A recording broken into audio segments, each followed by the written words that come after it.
Ooh, welcome everyone to another episode of Slasher Scotty. I am your host, Scotty McCoy, and boy, do I have a surprise for all of you.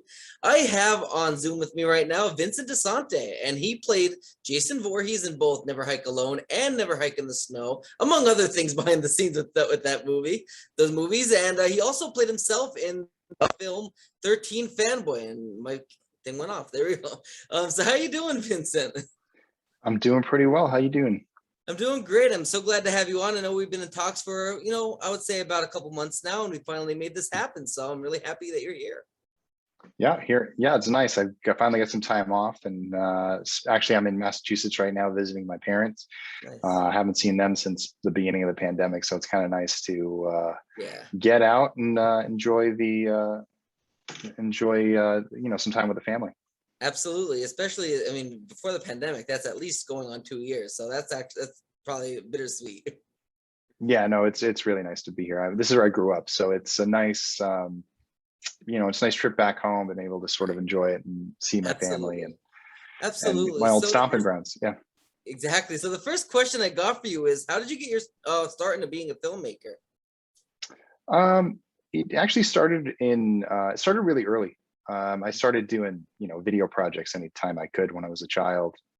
Anytime there was an excuse to pick up a camera and create something, I was always kind of running in that direction. I never really thought about turning film into a career. I did think about like broadcast journalism. When I went to school, I did study broadcast journalism as my first major. I always wanted to be a sports broadcaster, sports journalist in some way, shape, or form, work at ESPN. But through the process of doing journalism, I actually started to discover more and more about filmmaking and the process of editing and the process of directing and making documentaries and other things like that. So in college is when I really made the transition. I started editing and started cutting, and it wasn't until I graduated college I decided to move to Los Angeles and pursue a career in film. That's awesome. That's awesome. And Never Hike Alone is probably one of the better fan films out there. It really is.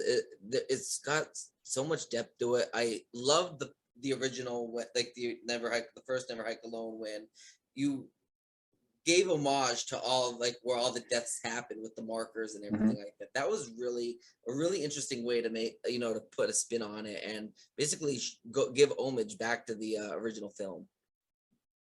Yeah, no, it was definitely something that came up during the process of what happens if you found Crystal Lake, what would actually be left. And in my head, there were so many different things that happened in the franchise. Crystal Lake changed his name, and this camp and that camp, and I sort of just wanted to go back to the bare essentials of what started everything.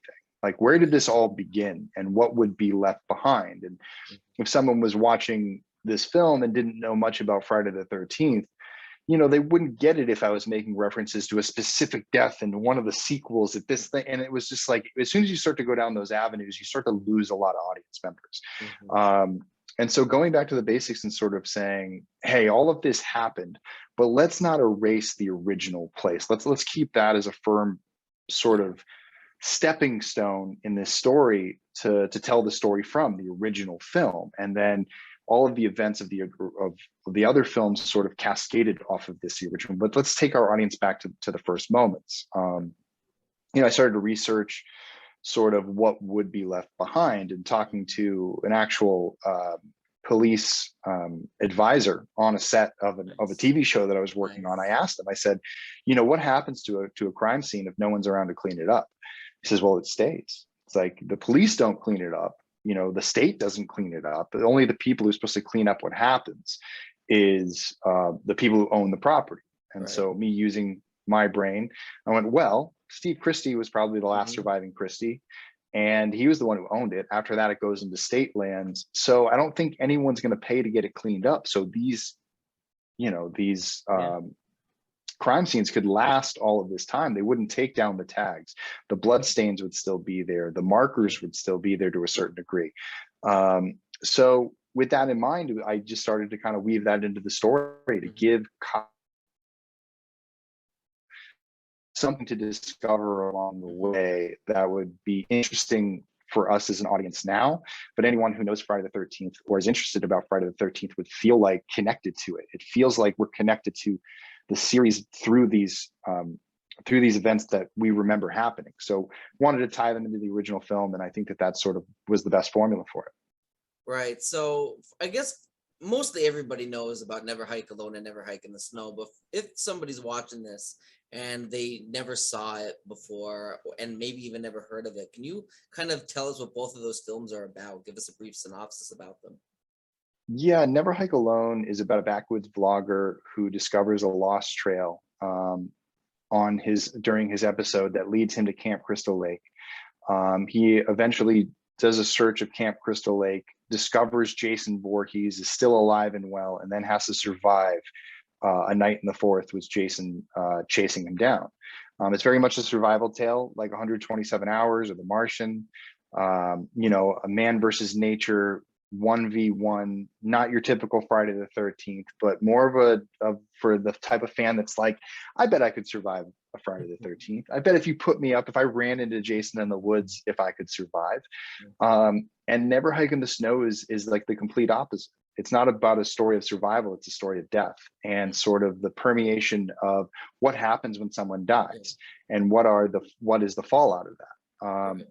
Never Hike in the Snow is about this young hiker by the name of Mark Hill that goes missing, and sort of the fallout from his death, and him going missing and how the town reacts to it. And you have, the characters of Tommy Jarvis and Rick Cologne, all with their own investigations. You have his mother, who doesn't know what happened to him, and no one can really tell. And so it's really, it became a different type of story from the sense of, if Never Hike Alone was a story about how Jason's rediscovered, Never Hike in the Snow is a prequel.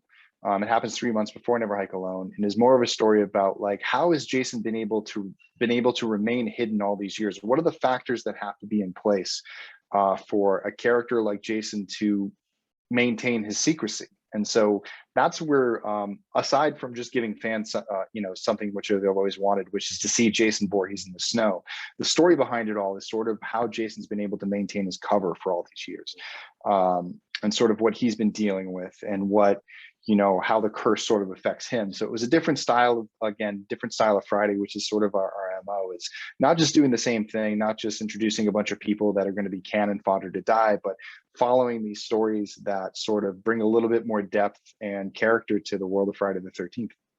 Absolutely. That's actually and both movies are really good. So we know you have two of them out. Can we expect a third one? Yeah, the plan right now is to do Never Hike Alone 2, which will be a direct sequel to both Never Hike in the Snow and Never Hike Alone. It's funny, writing a sequel to two movies is an interesting venture. It's a story that I've had in my mind for a long time. And in fact, I knew what I wanted out of Never Hike Alone 2 before I ever wrote Never Hike in the Snow. The only issue was it's a big movie. Or it was a big movie. It was a very big movie. And I thought that maybe I would have a chance to pitch it to some studios. And I didn't really scale back the vision and really think about it realistically for a while until I started to figure out how I could do it. Originally, we were going to do a 3-4 part series of stories that were going to start with Never Hike in the Snow and carry us all the way through the Never Hike Alone 2 storyline, and be split up into Never Hike Alone 2, 3, and 4. But with the pandemic slowing everything down, we realized that we probably don't have another 2 years to make these movies. I have my own career.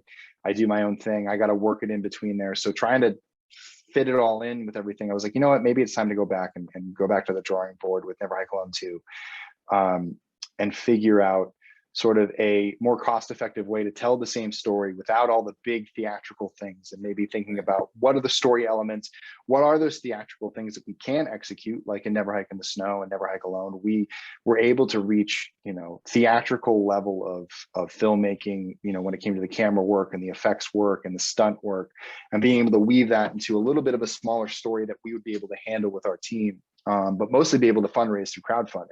So right now, the idea is that sometime this year, we will launch a crowdfund for Never Hike Alone 2 based on a script that has a pared down budget. And as long as that budget is something that we can reach through our fans, then we're going to give it a go. And that's sort of what it is. Because we want a story bring the story to the conclusion. The story will follow Tommy Jarvis. He will be the main character, played by Tom Matthews, who played Tommy Jarvis in Friday the 13th Part 6, and Freddy in Return of the Living Dead. I think everyone knows who Tom Matthews is. Vinny Guastafar, who played Sheriff Rick Colon, will come back. He'll reprise his role as Rick. Diana Campbell will come back. I'm sorry. Anna Campbell, not Diana, although it rhymes.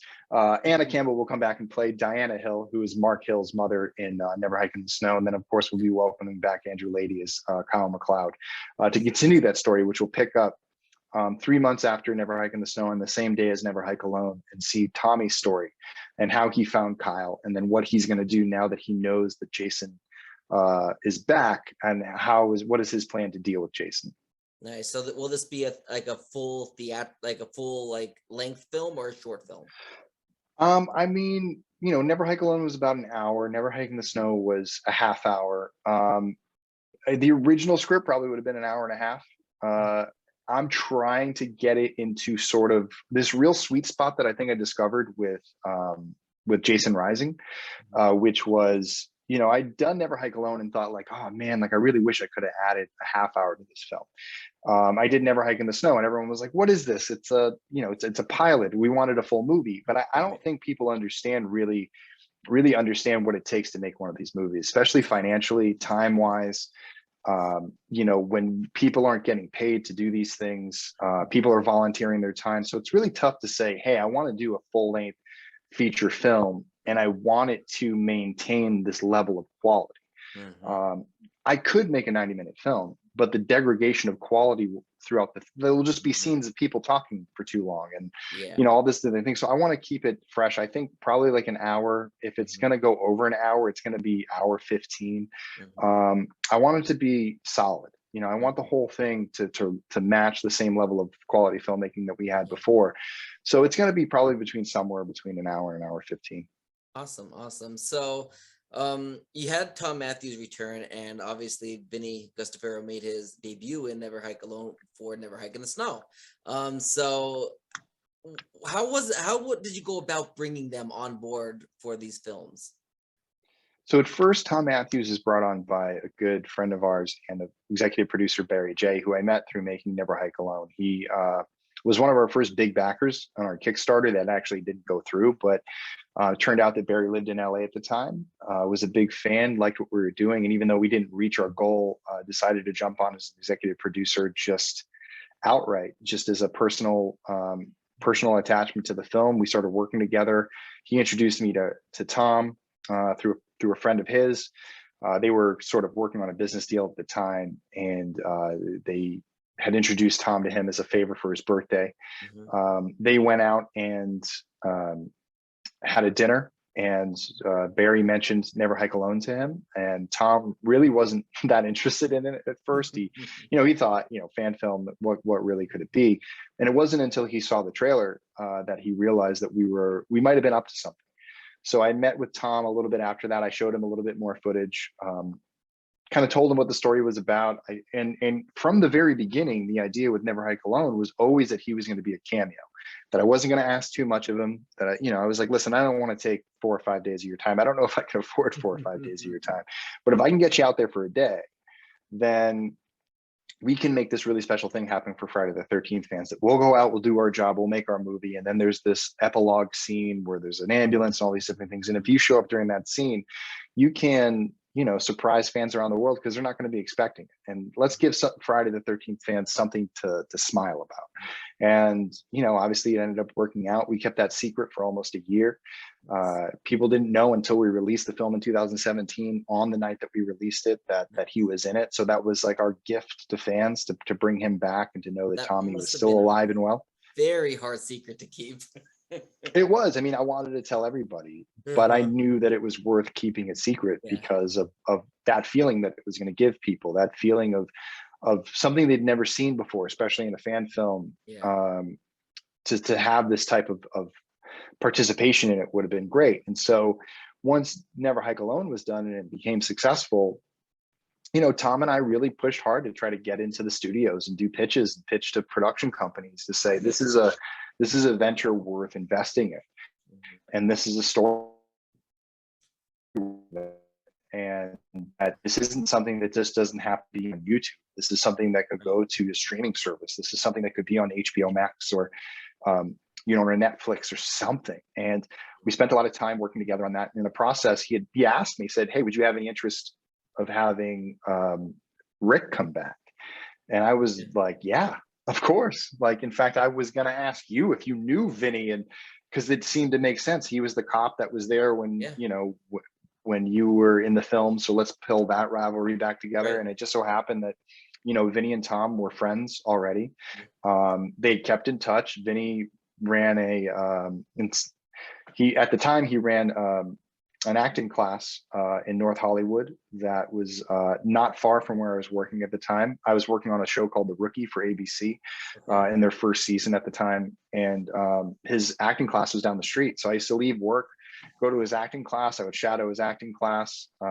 Before that, Vinny and I were set up on a little breakfast date through Tom. We met. I pitched him sort of where I saw Rick. I pitched him the original idea for Never Hike Alone 2. And he was like, "Wow, that's wild. I don't know how you're going to do it, but we'll figure it out." And then through the process of getting to know Vin and going to his class and things like that, we had developed the idea of Never Hike in the Snow as a way to introduce him, the way that he can be the antagonist to Tommy's character who's trying to figure out this mystery. And you have, Vinny's character, Rick, in his way. It made a lot of sense. And so it just sort of developed from there. And now we're all just really good friends. Awesome. We love talking about film, and I wish them a happy, Merry Christmas the other day. We keep in touch. And so it's been really cool. It's a really surreal experience, honestly.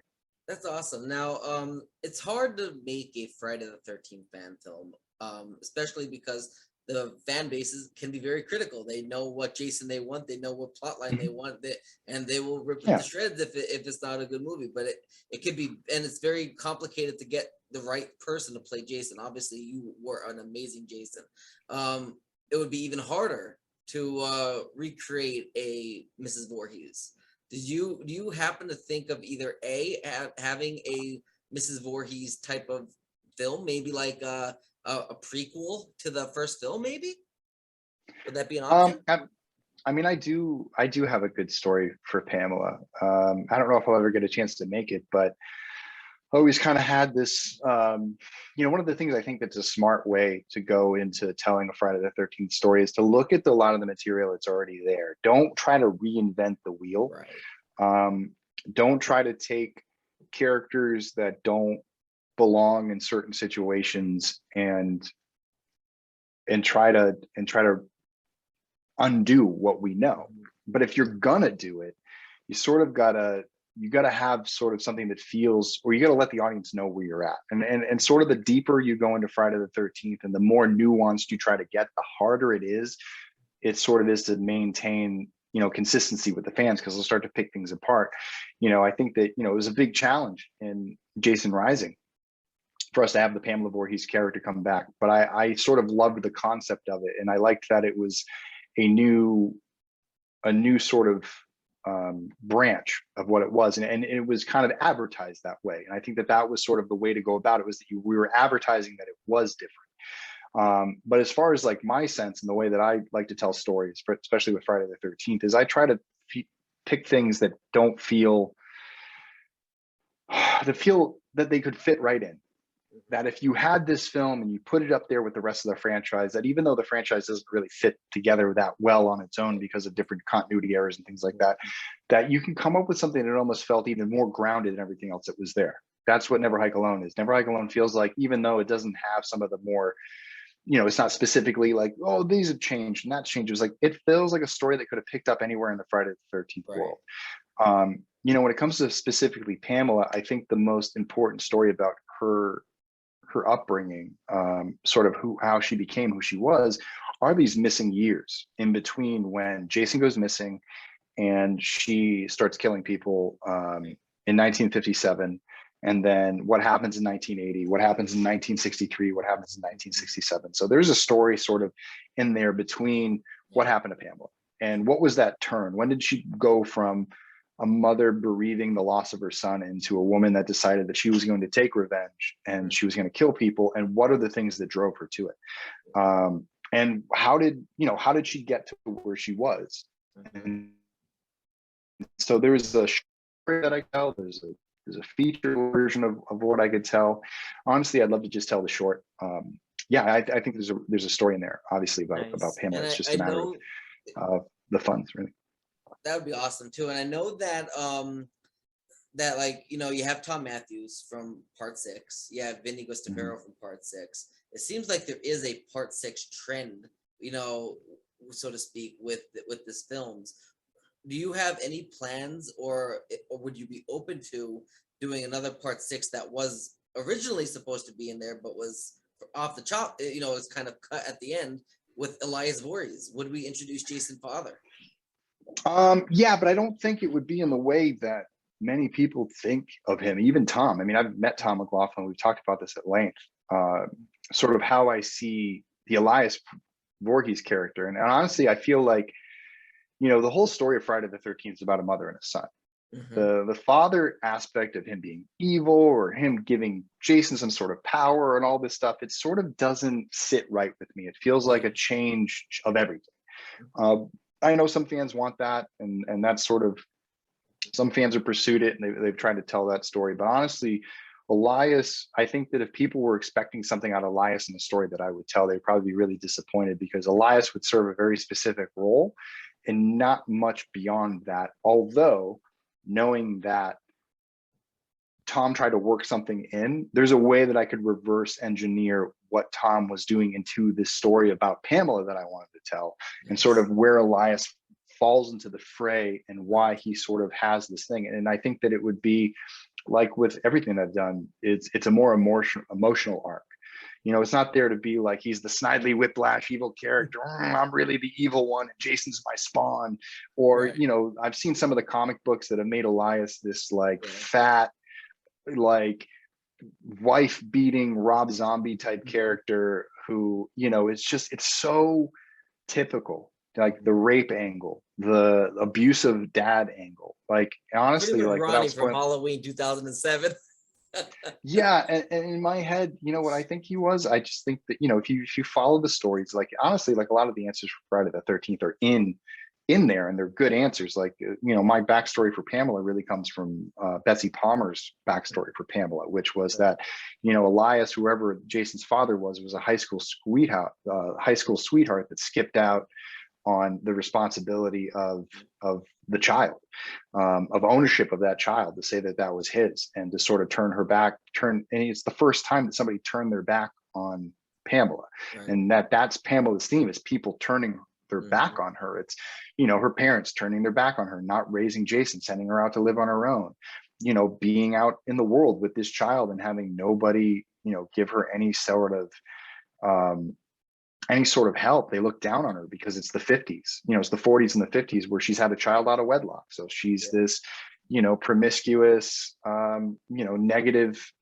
negative associations with her everywhere she goes, and that she has trouble holding down a job. And anytime anything goes wrong, Mhm. people will cut her loose really, really quick. And it's just people turning her back on her entire life, all the way up into the point where her son is killed due to negligence and nobody wants to take responsibility. And it's that moment where she snaps.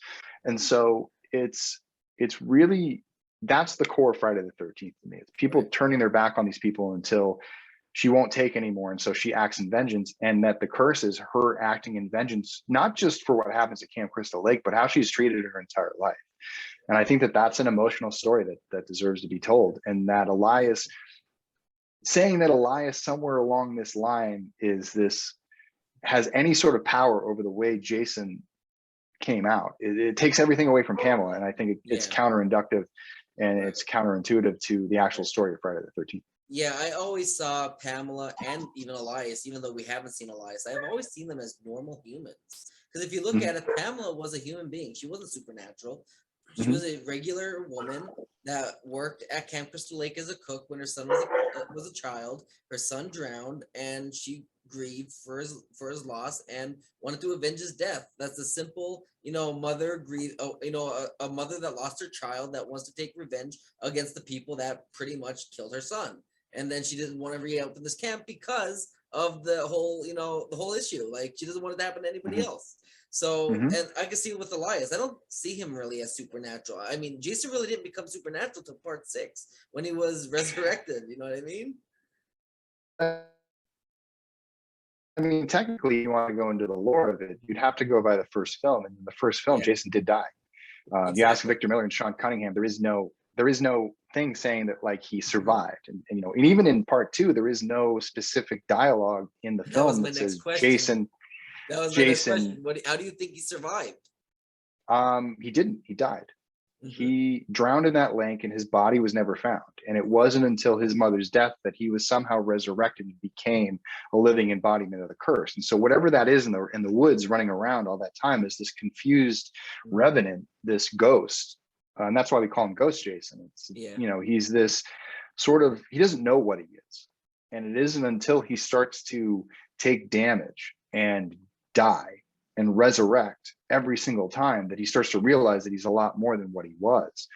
You know, we kind of messed with it in Jason Rising, where like you see the moment where they're putting Jason in the ground and Jason wakes up again and tries to get out. You know, I ended up, without even knowing it, you know, I made this prediction, not prediction, but this is sort of like the theory that I've been living by for a long time. But after I sort of like went all in on this theory, I had a chance after 13 Fanboy to meet up with Judy Aronson, and she took me to a screening of part 4. Hmm. And I got to meet Joe Zito.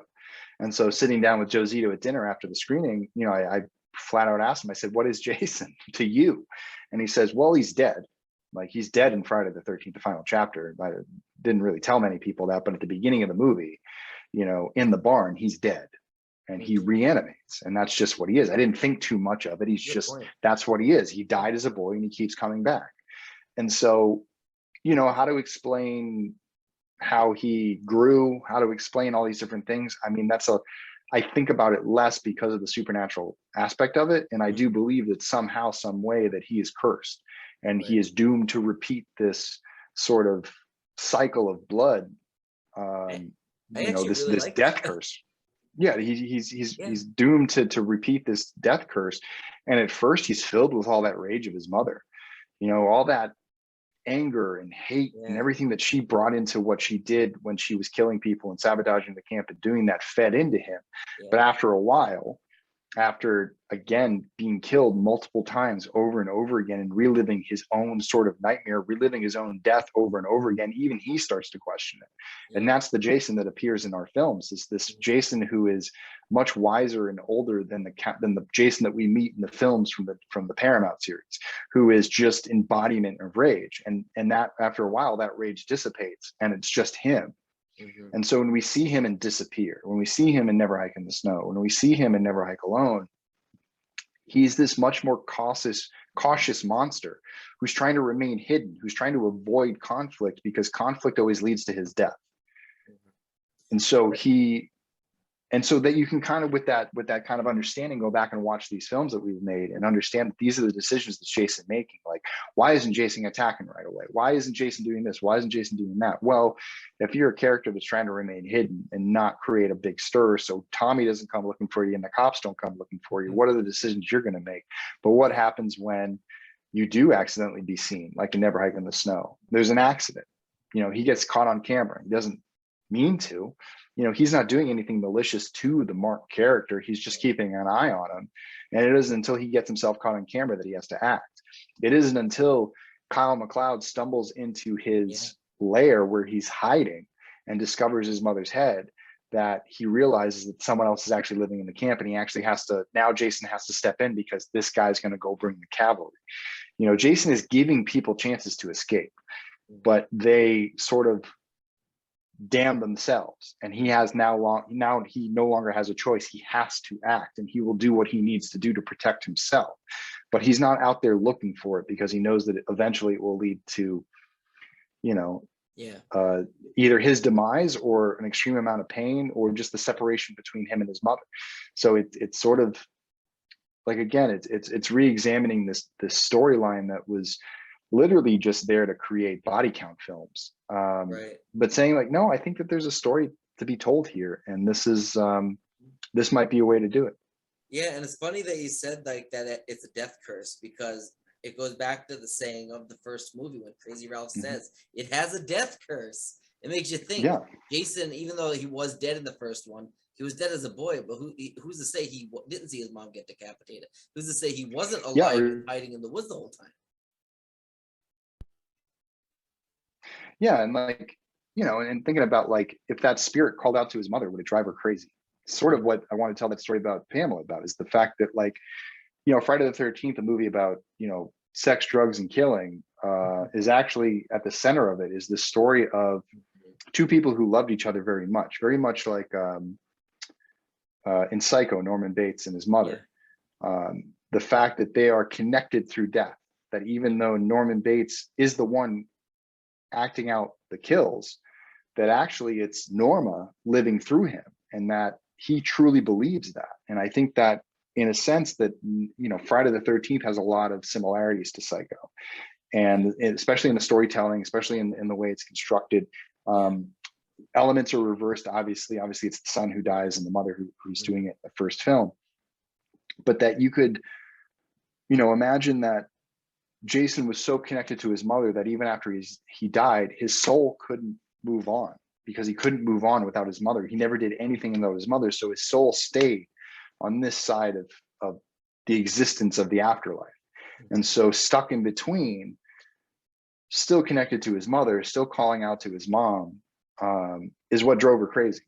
It's her hearing his voice when she talks in his voice, when she's doing those things. And so everything that my brain comes up with is usually rooted in something that is evident in the films. So like, and evident based on like something that Betsy Palmer would have said in an interview about the character, something that's actually in the film, like the death curse, saying it out loud and saying, okay, if you're going to actually expand upon this and use this and create something out of it, it's got to be existing within the movie first, or it's got to be existing within the lore somewhere first, and then it can be built off of, rather than inventing something, which I think that like, that would be my biggest problem with Jason Goes to Hell, is that Jason Goes to Hell invents all these different things, that it creates family that's never been established before. It creates this notion that Pamela went and sought out the Necronomicon, even though she's not an evil woman, nor did she ever give us any sort of inclination that she was into the occult.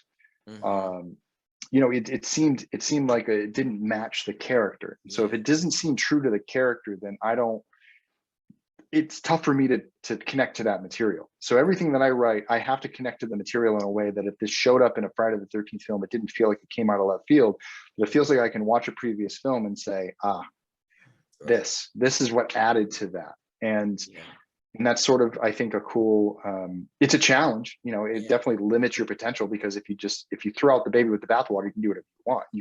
And that's, a lot of these fan films, you can do that. You can come up with something completely original and tell your own story. But for our specific sort of modus operandi, that is the goal. And that's where we start everything from, is if it exists in the film, then it can transcend into our films. Right. And I want to get your thoughts on this, because this is something I've always thought about, and somebody else may have said it at some point or another. Maybe that's where I picked it up. I don't remember where I got this idea from, but it most likely will never happen. But it's something that I always thought would be cool. Outside of fan films, we have, like, including Freddy vs. Jason, we have 12 Friday the 13th. So the next one would be the 13th one, whenever the lawsuit, kind of mingles down a little bit. But so I was always thinking, what if we get all the survivors, final girls, final guys, all the ones that survived, come to Camp Crystal Lake to take Jason down once and for all? What do you think about something like that? I know it's a big long shot. Well, I mean, I've actually I've had this pitched to me before. I helped Jeremy Brown when he was in the early stages of Vengeance. It was something called Mythos, which was very much that. It was much about the survivors of the descendants of Jason kind of coming back and seeking him out and trying to destroy him. Honestly, when you put it down on paper and you actually try to execute it, it becomes a challenge, because you're trying to serve all these different stories. You're trying to serve all these different lineages of all these different movies. And it sort of starts to get convoluted, and you start to lose a lot of your audience, because outside of the Friday the 13th world, people are like, who are these people? What is this thing?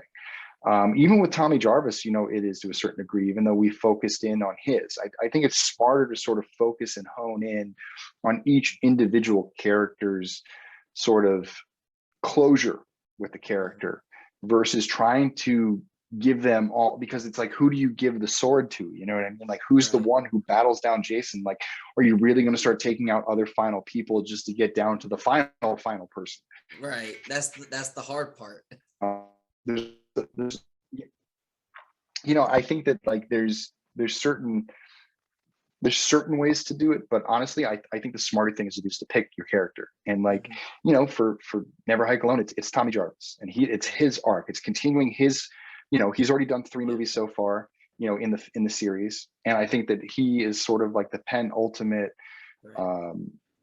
character for the series, because he goes through that decades worth arc to say like his relationship with Jason and how it affected his life. And now to continue that in the later stage of his life, to say that like, he was supposed to have destroyed Jason, but we had more movies. So Jason got resurrected. So his work got undone. And so now he has to go back and finish what he started. Yeah. Makes sense as an arc, with, when it came down to do Jason Rising, and we did, we brought back Alice and, Ginny, there's a nice dynamic there. Ginny becoming Alice as psychiatrist, and working with her through her dealing of trying to find it, working it into our story, and to say that like our character was one of the people that helped Alice. It helps kind of like simplify and keep the story straightforward, and gives our favorite character or a fan's favorite character their just desserts. They are the main focus, that they are the one who gets the resolution, and they get there. Because let's say I had a story about Alice and Tommy. Well, if Alice gets her resolution and Tommy doesn't get his resolution, or Tommy gets bumped off, then you're going to have, it's not going to feel right. So I understand totally. Like honestly, I think the best way to sort of bring those characters together was the way that 13 Fanboy did it. I think that was a little bit more of a better way, a better story to bring a bunch of characters that we love and know together around something, because it takes it out of the expectation of who they were in the films and puts them in a position where it's actually like a real life danger that then resets the clock kind of on them. Like nobody's safe. I think that was a cool way to do it. I don't know. I think that it's a lot more fun when it's focused than it is versus like all the characters coming together to tell their story. Right. And I was, speaking of 13 Fanboy, I ordered that on Amazon right when it came out, but I didn't want to watch it until Halloween. Every Halloween, me and my boyfriend and his aunt, we always have a Halloween party and like a little Halloween get together at my place, and I was like, every time we watch a movie, like we have to watch a movie from then, and I was like, let's watch 13 Fanboy this year for Halloween. And I'm not gonna lie, I don't know if I can say the spoilers yet, but I will say the 2 killers, wink, it was shocking. Can I say who they were? Am I allowed to spoil that yet? Yeah, I mean, I think it's been enough, right? It's been a few months now. Yeah, I think so. Yeah, I think I can say it. So obviously you were spoiler alert. Spoiler alert, you were one of the killers. Yeah. You and Judy Aronson were one of the killers. Honestly, I didn't know who they were going in, even though everybody watched it pretty much day one. I didn't know. I stayed away from that. I stayed away from Debbie Sue's group. I think everybody did a good job of keeping it pretty low key, which was nice. I think so. Yeah, that's a really good part too, because not everybody wants to be spoiled. Not everybody can see it right when it comes out. Exactly. Yeah, and I knew from the beginning you were going to be one of the killers. I don't know how, but I had a feeling you're going to be one of the killers. Take that as a compliment, I guess. Judy Aronson's really took me by surprise. I thought she was going to be the one to save the day, which she did. I didn't know the twist at the end where she was going to be also in cahoots with. Yeah. That was a shocker.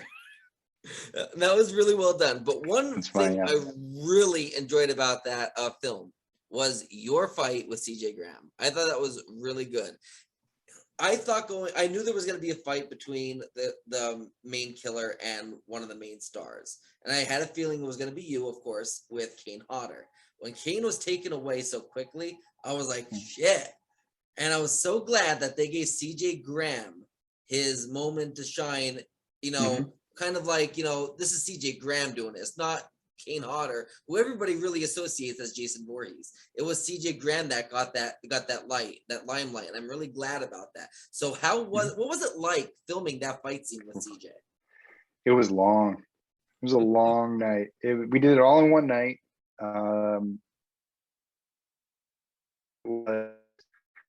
it was me, CJ, Joel, who's the producer, was also designing the fight, Ben, Deb.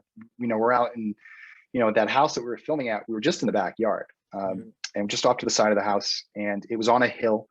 We spent like the afternoon clearing all the rocks. I don't know if we got them all. I think I landed on a couple every now and then, but it was just kind of piece by piece, shot by shot, coming up with the different sort of moments of the fight, getting in there. And it's funny, when I was watching it, I forgot how long it was. And when I was when I was watching it and I was having flashbacks the night of filming it, I was like, wow, this really was a long ass fight. And I remember thinking that, like, damn, this just keeps going and going. And you don't know, how, eventually, like, who's going to come out on top. I mean, I think that, like, I think the Fanboy sort of has to win, right? Because I mean, if CJ just beats me up, then the movie's over, and then what kind of ending is that? But it was fun. I mean, like, working with CJ, he's a consummate professional.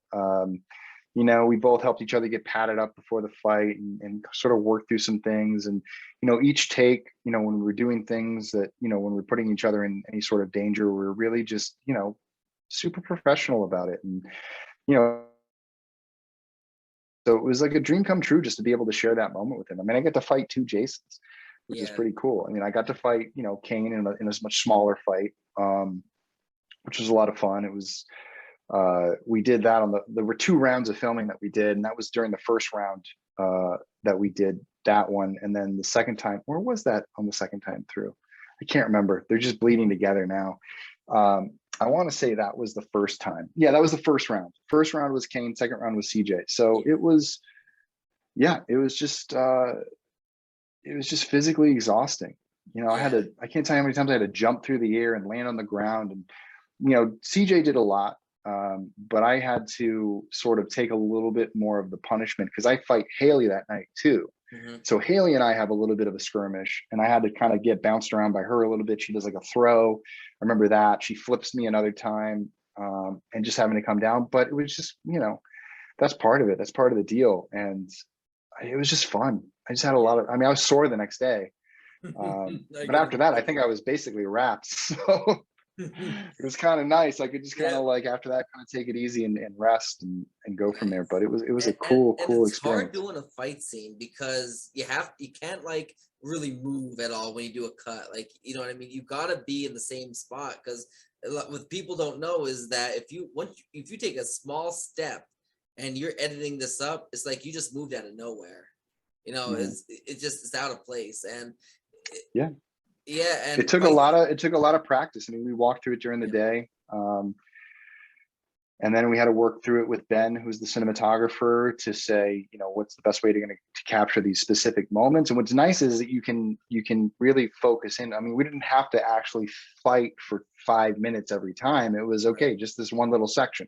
Let's go through this one little section. CJ, you're going to throw a punch. Like, I remember it was a lot of combos. It was just like, okay, CJ is going to do this and this, and then Vin, you're going to move around, and you're going to step here and do this and take him out of the shot. And you really just have to track the continuity and the screen direction to make sure that, like, when the characters are moving out of the screen left or right, that momentum continues, and you're not all of a sudden changing direction and getting confusing the space. It was just a good team effort all around on that. That's awesome. So how was Debbie as a director? She was great. I mean, she's coming at it from the actor's standpoint. So that was really refreshing, because that helped me. That's what I needed the most help with. Luckily, I was just playing myself, so I didn't really have to reach too deep. It was just more about finding things that she liked. Like, how do you want the voice to sound? How do you want me to move? Where am I at here? Like, where am I at in my spectrum of, like, Vinny versus Fanboy? And she was really open to sort of like collaboration, which is really nice, because especially when it came down to like doing some of the kills, and it really came down to helping Deb with saying, okay, these are the materials you have, these are the types of kills that we can do, and here's a good formula for how to set up some of the camera work for like, this is the setup, this is the payoff, you can get away with doing this is how you can hide it. And so, since I had a lot of experience with working low budget and things like that, being able to hide scenes, and or so to speak, and say like, well, if we only got this thing, we can only do this one kill with it, then we should probably try to do it this way or that way. And here's some tricks in the old Friday the 13th films that might be fun to bring back. So you know, it was just an overall great experience because she's so sweet. And you know, we'd get to set and it would just be like a family environment. We'd start rolling and just try to get through as much of it as possible. Nice. Yeah, and for those that don't know, Debbie Sue Voorhees, not just an amazing actor and director, but she's also an amazing person. Great friend of mine. When I started my company, Gravestone Films, started filming and everything, she was the first person I asked for on advice on how do I go about filming a first movie, and she gave me some amazing advice, helped me with what equipment I would need to get, and just was just I don't know, she just took time out of her schedule just to, you know, help me with what I needed to help. And that's just the type of person she is. And an overall great friend of mine, great actress. I love her in Friday the 13th. Loved her in 13th Fanboy. She's just amazing overall. And I really think that it would be a cool idea, and like to do a 13 Fanboy for Halloween. Maybe call it 31 Fanboy. I think that was it Christopher Norris or Jason Bradford. One of them told me that idea when I interviewed them, and they said I think they told her or they were going to tell her or something. I'm like, that's actually a pretty good idea. I'm taking that and I'm running with that. I'm going to mention that to Vincent, to Debbie, to everybody. Well, I feel yeah, that's pretty funny. 31 fan, that's good. That's actually really good. I think that would be pretty clever. That would be pretty cool.